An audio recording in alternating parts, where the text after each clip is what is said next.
Hi guys, कैसे हो? मैं आप लोगों के लिए लेकर आ गई हूँ बीटीटीएच के एक और न्यू नॉवल एक्सप्लेनेशन वीडियो को। इस एपिसोड में हम लोग देखने वाले हैं आखिर कैसे जियाओ यान मिलेगा जी यान से और उसकी फाइट होगी प्रोटेक्टर मू के साथ। तो चलिए शुरू करते हैं इस इंटरेस्टिंग से नॉवल एक्सप्लेनेशन वीडियो को। लेकिन उससे पहले लास्ट एपिसोड में क्या हुआ उसका एक छोटा सा रिकैप कर लेते हैं। लास्ट एपिसोड में हमने देखा था जियाओ यान ने पिल गैदरिंग कंपटीशन के सिलेक्शन प्रोसेस के सेकेंड राउंड में एंटर कर चुका था, जहाँ उसे स्टार्टिंग में ही एक काफी अच्छा और रेयर इंग्रेडिएंट मिल गया था। जिसके बाद जियाओ यान प्रोफाउंड जुआन सेक्ट के यंग मास्टर चेन जियान से फाइट करता है और उसे सबक सिखाता है, उसे जान से मारने की कोशिश करने के लिए। अब आगे एपिसोड नंबर 125 की शुरुआत में प्रोफाउंड जुआन सेक्ट के यंग मास्टर चेन जियान के गार्ड्स को दिखाया जाता है, जहां वह दोनों गार्ड्स चेन जियान की जान बचाने के लिए सिलेक्शन टेस्ट से बाहर जाने के लिए तैयार थे।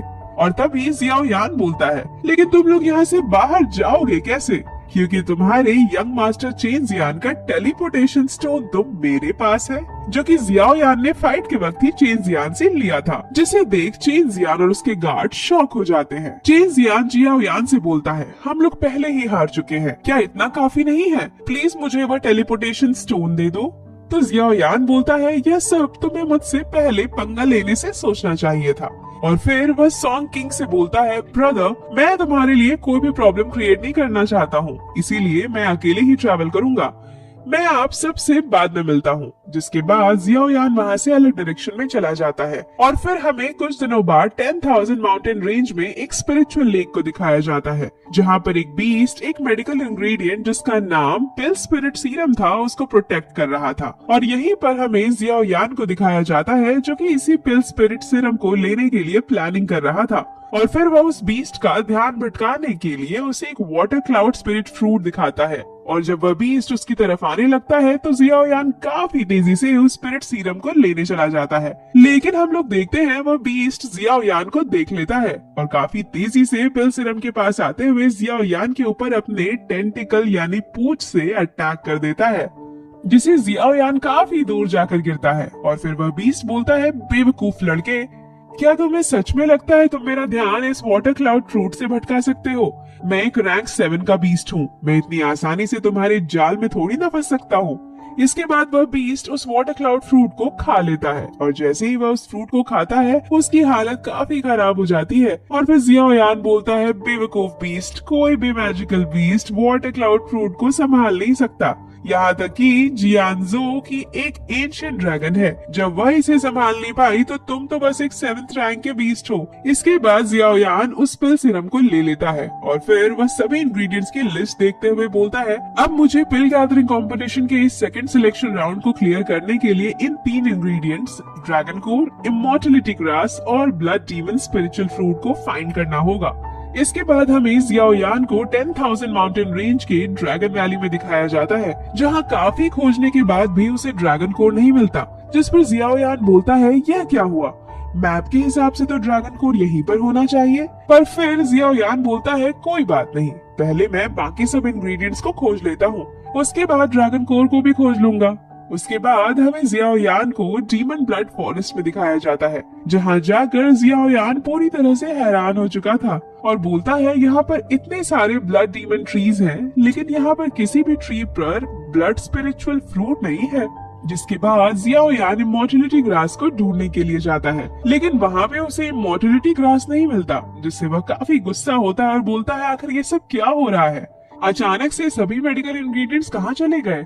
और फिर उसे याद आता है 10,000 माउंटेन रेंज के लीडर एंशिएंट ड्रैगन बियर के बारे में। और जियाओ यान सोचता है, कहीं उसने तो सारे इंग्रेडिएंट्स को कहीं छुपा नहीं दिया। इसके बाद हमें एंशिएंट ड्रैगन बियर को दिखाया जाता है और उसी के पास ही सारे इंग्रेडिएंट्स होते हैं। और तभी उसके केव यानी गुफा में से आवाज आता है, मैं अभी भी भूखी हूँ, मुझे और भी मेडिकल इंग्रेडिएंट्स चाहिए। जिस पर वह एंशिएंट ड्रैगन बियर काफी सारे बीस्ट को सभी मेडिकल इंग्रेडिएंट्स को उसके केव में लेकर जाने के लिए ऑर्डर देता है और फिर बोलता है, मास्टर आप चिंता ना करें, हम लोग आपके लिए पूरे 10,000 माउंटेन रेंज के मेडिकल इंग्रेडिएंट्स को खाली कर देंगे। इसके बाद हमें सीन कट करके सॉन्किंग, मिस काओ यिंग और बाकी सभी लोगों को दिखाया जाता है, जो कि काफी तेजी से आगे की ओर भाग रहे होते हैं, क्योंकि उनके पीछे हॉल ऑफ सोल के लोग पड़ गए थे। चेन जियान अपनी जान बचाने के लिए हॉल ऑफ सोल के बंदे से बोलता है, एल्डर, हमारी सेक्ट ने तो आपकी हेल्प करी थी जियाओयान की लोकेशन बताने में, जिस पर वह बंदा बोलता है, अच्छा तो ये लो तुम्हारा रिवॉर्ड, और उसके ऊपर अटैक कर देता है, जिससे चेन जियान और उसका एक गार्ड काफी ज्यादा इंजर्ड हो जाता है, जिस पर दूसरा गार्ड चेन जियान की जान बचाने के लिए हॉल ऑफ सोल के बंदे से फाइट करने की कोशिश करता है, लेकिन वह बंदा काफी आसानी से चेन जियान के गार्ड को वहीं पर किल कर देता है। और फिर वह मिस काओ यिंग और सॉन्ग किंग के सामने आकर बोलता है, अब तुम्हारी बारी।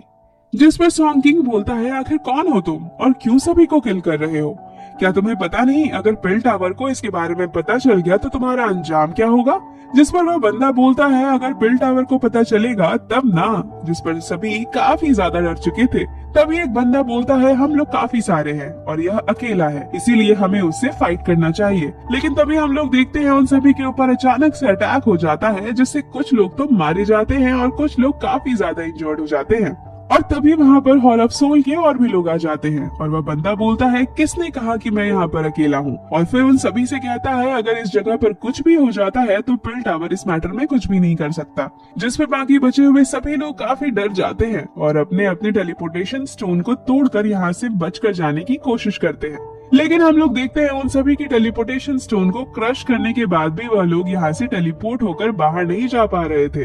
जिस पर वह बंदा हंसते हुए बोलता है, बेवकूफों, मैंने पहले ही यहाँ पर एक बैरियर को बना दिया था, जिसके अंदर तुम्हारा ये टेलीपोर्टेशन स्टोन कुछ भी काम नहीं करेगा। तो मिस काओ यिंग बोलती है, तुम्हें क्या लगता है तुम हमें इस तरह से यहाँ पर किल करके पिल गैदरिंग कंपटीशन को कंटिन्यू कर सकते हो और 3000 बर्निंग फ्लेम को ले सकते हो? जिस पर वह बंदा बोलता है, तुम्हें इसके बारे में चिंता करने की कोई जरूरत नहीं। और फिर वह मिस काओ यिंग पर अटैक कर देता है। तो सॉन्ग किंग मिस काओ यिंग को उसके अटैक से बचने के लिए बोलता है, लेकिन इससे पहले वह अटैक मिस काओ यिंग को लगता जियाओयान सही टाइम पर आकर अपने स्वॉर्ड को यूज करके उस अटैक को डिस्ट्रॉय कर देता है। जिसे देख वह बंदा बोलता है, जियाओयान, तुमने एक बार फिर से मेरे मैटर में इंटरफेयर किया। तो जियाओयान बोलता है, अच्छा तो तुम मुझे जानते हो, लेकिन अगर तुम्हारे अंदर इतनी ही हिम्मत है तो खुद को इस मास्क के पीछे क्यों छुपा रहे हो? जिस पर वह बंदा अपने फेस से उस मास्क को हटा देता है और हम लोग देखते हैं यह कोई और नहीं बल्कि प्रोटेक्टर मू था। जिसे देखकर जियाओयान काफी गुस्सा होता है और बोलता है, तुमने एक बार फिर से मेरे फ्रेंड्स को नुकसान पहुंचाने का प्रयास किया। तो मिस काओ यिंग बोलती है, जियाओयान, क्या तुम इसे फाइट कर सकते हो? प्रोटेक्टर मू के साथ मौजूद सभी वॉरियर्स दाओजोंग लेवल पर हैं और वह खुद भी एक दाओजून लेवल का वॉरियर है। जिस पर जियाओयान बोलता है, मिस काओ यिंग, अभी इसके बारे में सोचने के लिए इतना ज्यादा टाइम नहीं है, हमें कैसे भी करके इस बैरियर को डिस्ट्रॉय करना होगा, नहीं तो हम लोग यहाँ पर मारे जाएंगे, क्योंकि मुझे नहीं लगता कि यहाँ पर कोई हमें बचाने के लिए आएगा। दूसरी तरफ प्रोटेक्टर मू ने अपने साथ मौजूद वॉरियर्स को भी ऊपर से अटैक करने के लिए बोल दिया था और वह खुद भी हंसते हुए बोलता है, जबकि तुम लोगों को मेरी आइडेंटिटी पता चल चुकी है तो तुम में से कोई भी यहाँ से बचकर बाहर नहीं जा सकता।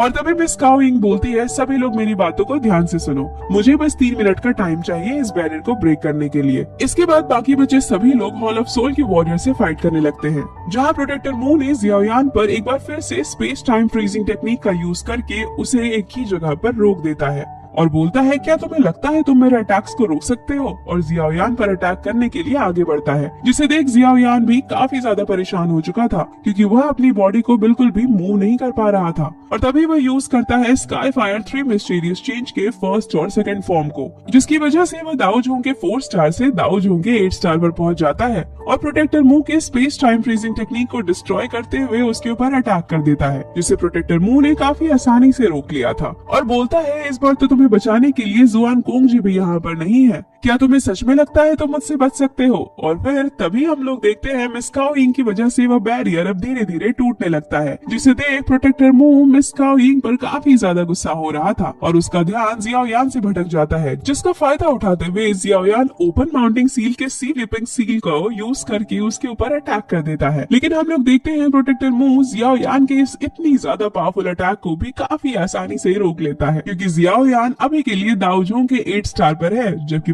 प्रोटेक्टर मू डाउ जोन लेवल पर है और उनके बीच पावर का काफी बड़ा गैप है और इसी वजह से प्रोटेक्टर मू ने जियाओ यान के ओपन माउंटिंग सील को इतनी आसानी से डिस्ट्रॉय कर दिया था। और फिर प्रोटेक्टर मू बोलता है, मेरे पास तुम्हारे साथ खेलने के लिए टाइम नहीं है, और जियाओ यान पर हान पेंग के सी हार्ट फ्लेम से अटैक करने की कोशिश करता है। लेकिन जियाओ यान सही टाइम पर 3000 लाइटिंग मूवमेंट का यूज करके उसके पीछे आ जाता है और उसके ऊपर अटैक करने की कोशिश करता है। लेकिन उल्टा प्रोटेक्टर मू ही जियाओ यान के ऊपर एक काफी पावरफुल अटैक कर देता है, जिससे जियाओ यान काफी दूर जाकर एक चट्टान से टकराता है। प्रोटेक्टर मू के इस अटैक के कारण जियाओ यान की हालत काफी ज्यादा खराब हो चुकी थी और उसके मुंह से ब्लड निकलने लगता है। और तभी हम लोग देखते हैं मिस काओ यिंग ने सक्सेसफुली प्रोटेक्टर मू के उस बैरियर को डिस्ट्रॉय कर दिया था, जिससे वहाँ पर बाकी बचे जिंदा लोग काफी खुश हो जाते हैं और उस जगह से दूसरी ओर काफी तेजी से जाने लगते हैं। इधर मिस काओ यिंग भी जियाओ यान के पास आती है और उसे सहारा देकर काफी तेजी से वहाँ से निकल जाती है, जिस पर हॉल ऑफ सोल का एक बंदा प्रोटेक्टर मू से पूछता है, एल्डर बस सभी लोग भाग रहे हैं, हमें क्या करना चाहिए?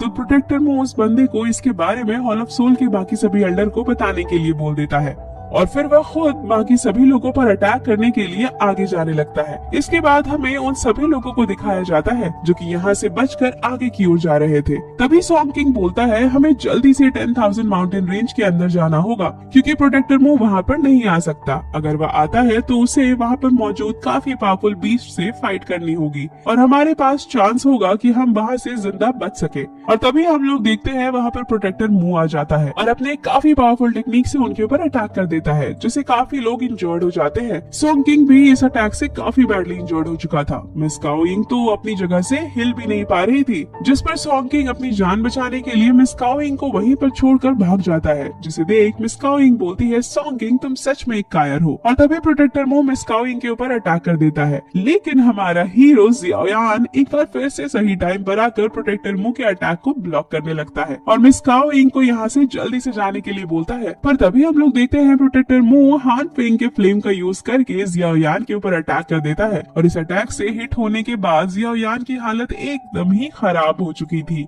जिस पर प्रोटेक्टर मू जियाओ यान के पास आते हुए बोलता है, अब टाइम आ गया है कि मैं तुम्हारी सोल को तुम्हारी बॉडी से निकाल कर अपने क्लैन हॉल ऑफ सोल लेकर चलूं। और वह जियाओ यान की बॉडी से सोल को निकालने ही वाला था, तभी वहाँ पर एक आवाज आती है। उस आवाज को सुनने के बाद जियाओ यान के चेहरे पर एक बड़ी सी स्माइल आ गई थी और तभी कोई प्रोटेक्टर मू के ऊपर अटैक कर देता है और बोलता है, आखिर तुमने मेरी टेरिटरी में किसी को किल करने के बारे में सोचा भी कैसे? इस पर प्रोटेक्टर मू बोलता है, कौन हो तुम? तुम्हारी इतनी हिम्मत कैसे हुई कि तुम मेरे हॉल ऑफ सोल के खिलाफ जाओ? और तभी हमें यहाँ पर दिखाया जाता है जी यान को, जिसे देखकर जियाओ यान पूछता है, आखिर तुम यहाँ पर क्या कर रही हो? जिस पर जी यान जियाओ यान के पास जाकर बोलती है, मुझे पता था कि तुम पिल गैदरिंग कंपटीशन के लिए यहाँ पर जरूर आओगे, इसीलिए मैं यहाँ पर तुम्हारा वेट कर रही थी। और फिर जी यान रोते हुए बोलती है, जियाओ यान तुमने मुझे जो भी मेडिकल पिल रिफाइन करके दिया था वह सभी के सभी खत्म हो गए हैं और अब मुझे काफी ज्यादा भूख लगी है। और तभी जी यान के साथ मौजूद वह बंदा बोलता है, मास्टर आपने बताया नहीं इसका क्या करना है?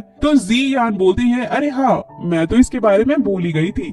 और फिर वह उस बंदे से प्रोटेक्टर मू पर अटैक करने के लिए बोल देती है, जिस पर बंदा काफी तेजी से प्रोटेक्टर मू के पास जाकर उसके ऊपर काफी सारे अटैक करने लगता है, जिससे प्रोटेक्टर मू की हालत अब खराब हो रही थी। और फिर वह सी हार्ट फ्लेम का यूज करते हुए वहाँ पर काफी बड़ी एनर्जी की बॉल क्रिएट कर लेता है। दूसरी तरफ जियाओ यान उस बंदे को देखकर जी यान से बोलता है, आखिर यह है कौन और तुमने इसके लिए ऐसा क्या किया है कि यह तुम्हारे लिए इस तरह से फाइट कर रहा है? जिस पर जी यान बताती है, यह कोई ह्यूमन नहीं बल्कि एंशिएंट ड्रैगन बियर है। और तभी वह बंदा अपने रियल फॉर्म यानी कि एंशिएंट ड्रैगन बियर में ट्रांसफॉर्म हो जाता है, जिसे देख जियाओ यान पूरी तरह से हैरान हो गया था और बोलता है, यह तो 10,000 माउंटेन रेंज का लीडर है और सबसे powerful beast ancient dragon bear. इसके बारे में ऐसा कहा जाता है कि एंशिएंट ड्रैगन बियर के पास 9 अलग अलग मार्क्स उसकी बॉडी पर मौजूद होते हैं और जब वह उन्हें अवेकन कर लेते हैं तो अल्टीमेट एंशिएंट ड्रैगन बियर में ट्रांसफॉर्म हो जाते हैं और उनकी पावर काफी ज्यादा बढ़ जाती है। और फिर हमें एंशिएंट ड्रैगन बियर को दिखाया जाता है जो कि काफी गुस्से में प्रोटेक्टर मू के ऊपर अटैक कर रहा था। प्रोटेक्टर मू उसके अटैक को डॉज करते हुए बोलता है, क्या तुम्हें लगता है तुम अपनी इस पावर से मुझे नुकसान पहुंचा सकते हो? तो एंशिएंट ड्रैगन बियर बोलता है, शायद तुम बोल रहे हो